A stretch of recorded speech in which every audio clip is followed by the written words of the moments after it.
Unlocking Extra Time, a guide to mastering English phrases.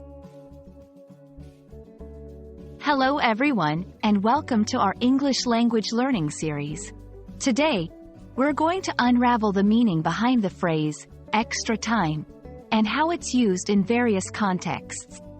Grasping this phrase will give you an edge in understanding English conversations and texts. Let's dive in. Extra time refers to additional time that is allowed or required beyond what was originally planned.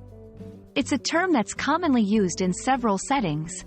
For example, in sports, extra time is the additional period played if a game ends in a draw. In exams or projects, it might refer to the additional time given to complete a task.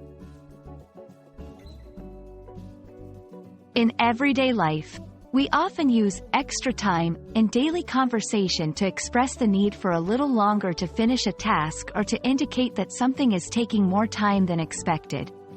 In academia and tests, during examinations, students with special requirements may be awarded extra time to ensure they have a fair opportunity to complete the exam.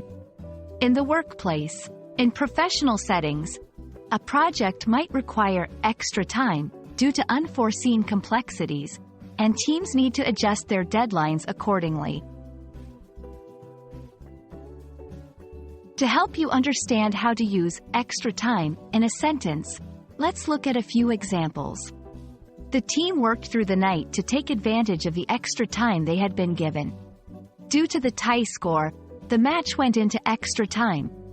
I could use some extra time to review these files before the meeting. Associating the phrase with a personal experience can help you remember it. Think of a time when you needed more time to finish something important. That's extra time in action.